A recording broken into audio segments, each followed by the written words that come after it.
ओम शांति। 7 फरवरी 2026 की मुरली है।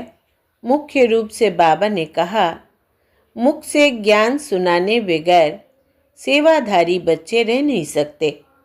वो रूहानी सेवा में अपनी हड्डी हड्डी स्वाहा कर देते हैं। उन्हें रूहानी नॉलेज सुनाने में बहुत खुशी होती है।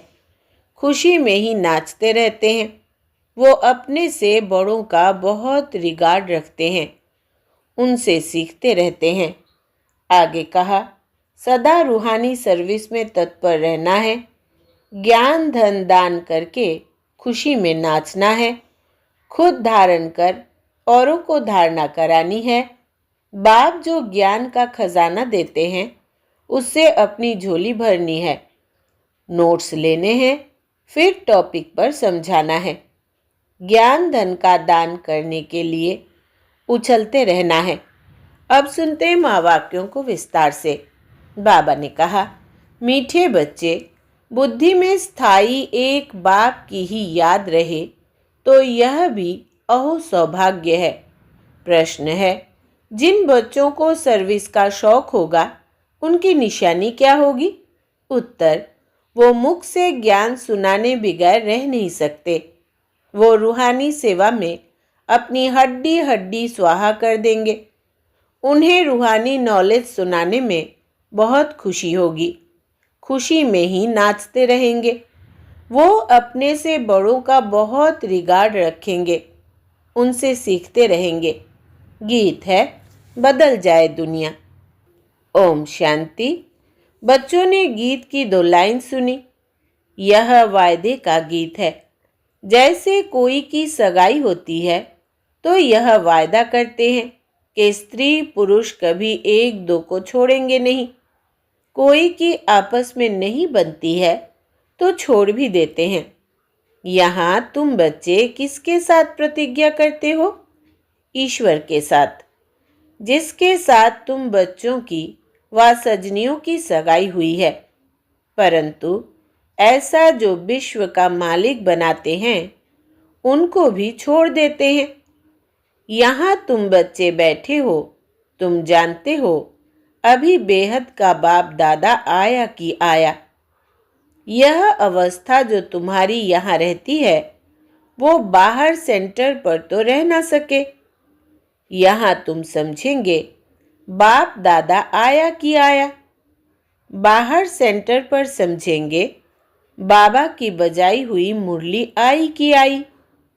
यहाँ और वहाँ में बहुत फर्क रहता है, क्योंकि यहाँ बेहद के बाप दादा के सम्मुख तुम बैठे हो, वहाँ तो सम्मुख नहीं हो। चाहते हैं सम्मुख जाकर मुरली सुने।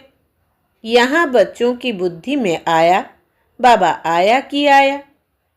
जैसे और सत्संग होते हैं, वहाँ वो समझेंगे फलाना स्वामी आएगा। परंतु यह ख्यालात भी सबकी एक रस नहीं होगी। कईयों का बुद्धि योग तो और तरफ भटकता रहता है। कोई को पति याद आएगा, कोई को संबंधी याद आएंगे। बुद्धि योग एक गुरु के साथ भी टिकता नहीं है। कोई विरला होगा जो स्वामी की याद में बैठा होगा। यहाँ भी ऐसे है। ऐसे नहीं सब शिव बाबा की याद में रहते हैं। बुद्धि कहाँ न कहाँ दौड़ती रहती है। मित्र संबंधी आदि याद आएंगे। सारा समय एक ही शिव बाबा की याद में रहे, फिर तो अहो सौभाग्य। स्थायी याद में कोई विरला रहते हैं। यहाँ बाप के सम्मुख रहने से तो बहुत खुशी होनी चाहिए। अतीन्द्रिय सुख गोपी बल्लभ के गोप गोपियों से पूछो। यह यहाँ का हुआ है। यहाँ तुम बाप की याद में बैठे हो। जानते हो अभी हम ईश्वर की गोद में है, फिर दैवी गोद में होंगे। भल कोई की बुद्धि में सर्विस के ख्यालात भी चलते हैं। इस चित्र में यह करेक्शन करे, यह लिखे। परंतु अच्छे बच्चे जो होंगे वो समझेंगे अभी तो बाप से सुनना है और कोई संकल्प आने नहीं देंगे। बाप ज्ञान रत्नों से झोली भरने आए हैं।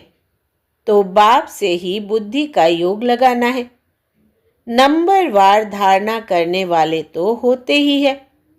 कोई अच्छी रीति सुनकर धारण करते हैं, कोई कम धारण करते हैं।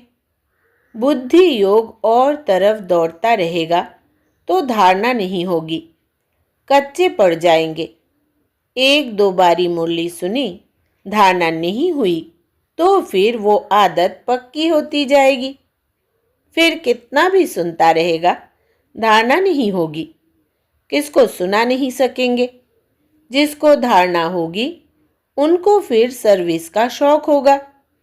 उछलता रहेगा, सोचेगा कि जाकर धन दान करूं, क्योंकि यह धन एक बाप के सिवाय तो और कोई के पास है नहीं। बाप यह भी जानते हैं सबको धारणा हो न सके, सब एक रस ऊंच पद पा नहीं सकते, इसलिए बुद्धि और तरफ भटकती रहती है। भविष्य तकदीर इतनी ऊंच नहीं बनती है। कोई फिर स्थूल सर्विस में अपनी हड्डी हड्डी देते हैं, सबको राजी करते हैं, जैसे भोजन पकाते खिलाते हैं। यह भी सब्जेक्ट है ना। जिसको सर्विस का शौक होगा वो मुख से कहने बिगर रहेगा नहीं। फिर बाबा देखते भी है, देह अभिमान तो नहीं है, बड़ों का रिगार्ड रखते हैं व नहीं। बड़े महारथियों का रिगार्ड तो रखना होता है। हाँ, कोई कोई छोटे भी होशियार हो जाते हैं तो हो सकता है बड़े को उनका रिगार्ड रखना पड़े, क्योंकि बुद्धि उनकी गैलप कर लेती है। सर्विस का शौक देख बाप तो खुश होगा ना। यह अच्छी सर्विस करेंगे। सारा दिन प्रदर्शनी पर समझाने की प्रैक्टिस करनी चाहिए। प्रजा तो ढेर बनती है ना, और तो कोई उपाय है नहीं। सूर्यवंशी, चंद्रवंशी, राजा रानी, प्रजा सब यहाँ बनते हैं। कितनी सर्विस करनी चाहिए? बच्चों की बुद्धि में यह तो है, अभी हम ब्राह्मण बने हैं। घर गृहस्थ में रहने से हर एक की अवस्था तो अपनी रहती है ना। घर बार तो छोड़ना नहीं है। बाप कहते हैं घर में भल रहो, परंतु बुद्धि में यह निश्चय रखना है कि पुरानी दुनिया तो खत्म हुई पड़ी है। हमारा अब बाप से काम है। यह भी जानते हैं कल्प पहले जिन्होंने ज्ञान लिया था वही लेंगे। सेकेंड बाय सेकेंड हूबहू रिपीट हो रहा है। आत्मा में ज्ञान रहता है ना, बाप के पास भी ज्ञान रहता है। तुम बच्चों को भी बाप जैसा बनना है। पॉइंट धारण करनी है। सभी पॉइंट एक ही समय नहीं समझाई जाती है। विनाश भी सामने खड़ा है। यह वही विनाश है। सतयुग त्रेता में तो कोई लड़ाई होती नहीं। वो तो बाद में जब बहुत धर्म होते हैं, लश्कर आदि आते हैं, तब लड़ाई शुरू होती है। पहले पहले आत्माएं सतो प्रधान से उतरती है, फिर सतो रजो तमो की स्टेज होती है। तो यह भी सब बुद्धि में रखना है। कैसे राजधानी स्थापन हो रही है, यहाँ बैठे हो तो बुद्धि में रखना है कि शिव बाबा आकर हमको खजाना देते हैं, जिसको बुद्धि में धारण करना है। अच्छे अच्छे बच्चे नोट्स लिखते हैं। लिखना अच्छा है तो बुद्धि में टॉपिक्स आएंगी। आज इस टॉपिक पर समझाएंगे। बाप कहते हैं हमने तुमको कितना खजाना दिया था।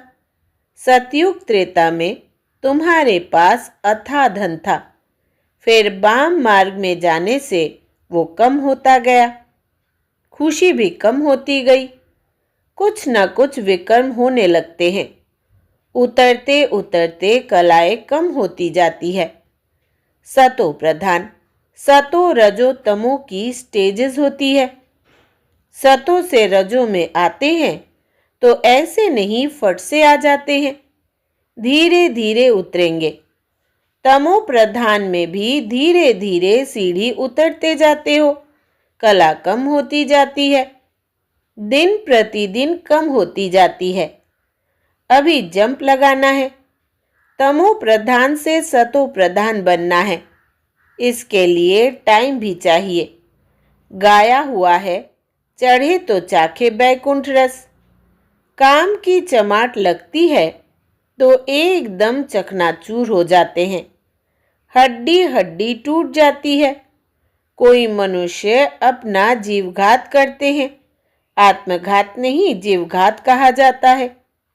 यहाँ तो बाप से वर्षा पाना है, बाप को याद करना है, क्योंकि बाप से बादशाही मिलती है।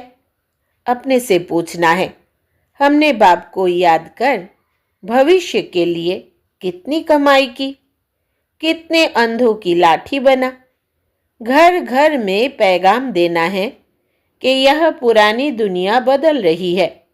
बाप नई दुनिया के लिए राजयोग सिखा रहे हैं। सीढ़ी में सब दिखाया है। यह बनाने में मेहनत लगती है, सारा दिन ख्यालात चलता रहता है। ऐसा सहज बनावे जो कोई भी समझ जाए। सारी दुनिया तो नहीं आएगी, देवी देवता धर्म वाले ही आएंगे। तुम्हारी सर्विस तो बहुत चलनी है। तुम तो जानते हो हमारा यह क्लास कब तक चलेगा। वो तो लाखों वर्ष कल्प की आयु समझते हैं, तो शास्त्र आदि सुनाते ही रहते हैं। समझते हैं जब अंत होगा तब सबकी सद्गति दाता आएगा, और जो हमारे चेले होंगे उनकी गति हो जाएगी। फिर हम भी जाकर ज्योति में समाएंगे। परंतु ऐसे तो है नहीं। तुम अभी जानते हो हम अमर बाप द्वारा सच्ची सच्ची अमर कथा सुन रहे हैं, तो अमर बाप जो कहते हैं वो मानना भी है। सिर्फ कहते हैं मुझे याद करो, पवित्र बनो, नहीं तो सजा भी बहुत खानी पड़ेगी, पद भी कम मिलेगा। सर्विस में मेहनत करनी है।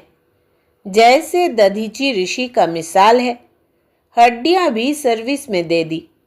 अपने शरीर का भी ख्याल ना कर सारा दिन सर्विस में रहना, उनको कहा जाता है सर्विस में हड्डियां देना।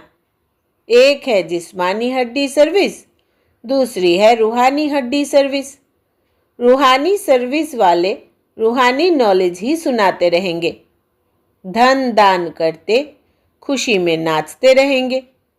दुनिया में मनुष्य जो सर्विस करते हैं वो सब है जिस्मानी। शास्त्र सुनाते हैं, वो कोई रूहानी सर्विस तो नहीं है। रूहानी सर्विस तो सिर्फ बाप ही आकर सिखलाते हैं। स्पिरिचुअल बाप ही आकर स्पिरिचुअल बच्चों को पढ़ाते हैं। तुम बच्चे अब तैयारी कर रहे हो सतयुगी नई दुनिया में जाने के लिए। वहां तुमसे कोई विकर्म नहीं होगा, वो है ही राम राज्य। वहां होते ही है थोड़े। अभी तो रावण राज्य में सब दुखी है ना। यह सारी नॉलेज भी तुम्हारी बुद्धि में है, नंबरवार पुरुषार्थ अनुसार। इस सीढ़ी के चित्र में ही सारी नॉलेज आ जाती है। बाप कहते हैं यह अंतिम जन्म पवित्र बनो तो पवित्र दुनिया के मालिक बनेंगे। तुम्हें समझाना ऐसा है जो मनुष्यों को पता पड़े कि हम सतो प्रधान से तमो प्रधान बने हैं। फिर याद की यात्रा से ही सतो प्रधान बनेंगे। देखेंगे तो बुद्धि चलेगी। यह नॉलेज कोई के पास नहीं है।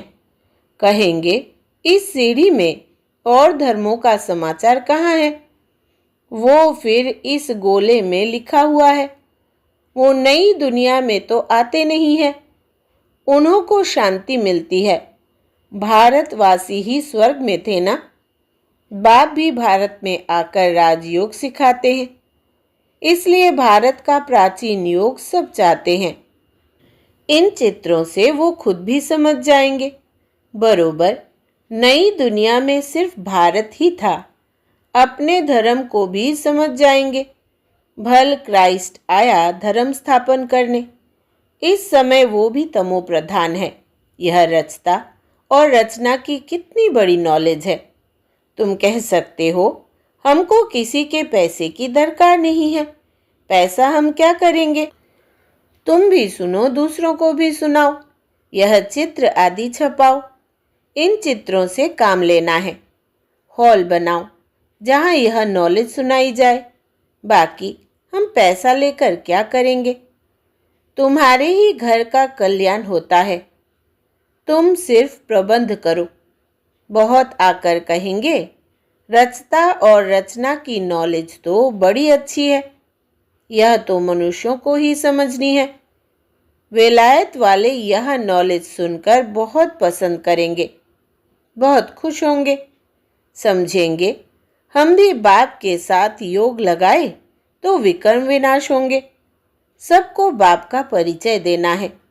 समझ जाएंगे यह नॉलेज तो गॉड के सिवाय कोई दे ना सके। कहते हैं खुदा ने बहिष्ट स्थापन किया, परंतु वो कैसे आते हैं यह किसको पता नहीं। तुम्हारी बातें सुनकर खुश होंगे, फिर पुरुषार्थ कर योग सीखेंगे। तमो प्रधान से सतो प्रधान बनने के लिए पुरुषार्थ करेंगे। सर्विस के लिए तो बहुत ख्याल करने चाहिए। भारत में सुनकर दिखाए तब फिर बाबा बाहर में भी भेजेंगे। यह मिशन जाएगी। अभी तो टाइम पड़ा है ना। नई दुनिया बनने में कोई देरी थोड़ी लगती है। कहाँ भी अर्थक्वेक आदि होती है तो 2-3 वर्ष में एकदम नए मकान आदि बना देते हैं। कारीगर बहुत हो, सामान सारा तैयार हो, फिर बनने में देर थोड़ी लगेगी। विलायत में मकान कैसे बनते हैं? Minute motor. तो स्वर्ग में कितना जल्दी बनते होंगे। सोना चांदी आदि बहुत तुमको मिल जाता है। खानियों से तुम सोना चांदी हीरे ले आते हो। हुनर तो सब सीख रहे हैं। साइंस का कितना घमंड चल रहा है। यह साइंस फिर वहाँ काम में आएगी। यहाँ सीखने वाले फिर दूसरा जन्म वहाँ ले यह काम में लाएंगे। इस समय तो सारी दुनिया नई हो जाती है। रावण राज्य खत्म हो जाता है। 5 तत्व भी कायदे मुजिब सर्विस में रहते हैं। स्वर्ग बन जाता है। वहाँ कोई ऐसा उपद्रव नहीं होता। रावण राज्य ही नहीं, सब तमो प्रधान है। सबसे अच्छी बात है कि तुम बच्चों का बाप से बहुत लव होना चाहिए। बाप खजाना देते हैं, उसको धारण कर और दूसरों को दान देना है। जितना दान देंगे उतना इकट्ठा होता जाएगा। सर्विस ही नहीं करेंगे तो धारणा कैसे होगी। सर्विस में बुद्धि चलनी चाहिए। सर्विस तो बहुत ढेर हो सकती है। दिन प्रतिदिन उन्नति को पाना है। अपनी भी उन्नति करनी है। अच्छा, मीठे मीठे सिकिलधे बच्चों प्रति माता पिता बाप दादा का याद प्यार और गुड मॉर्निंग। रूहानी बाप की रूहानी बच्चों को नमस्ते। हम रूहानी बच्चों की रूहानी माता पिता बाप दादा को याद प्यार, गुड मॉर्निंग और नमस्ते बाबा नमस्ते। धारणा के लिए मुख्य सार। पहला, सदा रूहानी सर्विस में तत्पर रहना है। ज्ञान धन दान करके खुशी में नाचना है। खुद धारण कर औरों को धारणा करानी है। दूसरा, बाप जो ज्ञान का खजाना देते हैं उससे अपनी झोली भरनी है। नोट्स लेने हैं, फिर टॉपिक पर समझाना है। ज्ञान धन का दान करने के लिए उछलते रहना है। वरदान है, सत्यता की महानता द्वारा सदा खुशी के झूले में झूलने वाले ऑथोरिटी स्वरूप भव। विस्तार है, सत्यता की ऑथोरिटी स्वरूप बच्चों का गायन है। सच तो बीठो नच। सत्य की नाव हिलेगी लेकिन डूब नहीं सकती। आपको भी कोई कितना भी हिलाने की कोशिश करे, लेकिन आप सत्यता की महानता से और ही खुशी के झूले में झूलते हो। वो आपको नहीं हिलाते, लेकिन झूले को हिलाते हैं। यह हिलाना नहीं, लेकिन झुलाना है। इसलिए आप उन्हें धन्यवाद दो कि आप झुलाओ और हम बाप के साथ झूले। स्लोगन है, सर्व शक्तियों की लाइट सदा साथ रहे तो माया समीप नहीं आ सकती। सर्व शक्तियों की लाइट सदा साथ रहे तो माया समीप नहीं आ सकती। अव्यक्त इशारे एकता और विश्वास की विशेषता द्वारा सफलता संपन्न बनो। एकता, स्वच्छता, महीनता, मधुरता और मन, वाणी, कर्म में महानता, यह 5 बातें एक एक के हर कदम से नजर आए तो बाप की प्रत्यक्षता सहज हो जाएगी। अभी तक संस्कारों में जो भिन्नता दिखाई देती है उसे एकता में लाना है। एकता के लिए एक दो की राय को रिगार्ड दो। हाँ जी करके अपना विचार अवश्य दो, फिर एकता के बंधन में बंध जाओ। यही एकता सफलता का साधन है। अच्छा, ओम शांति।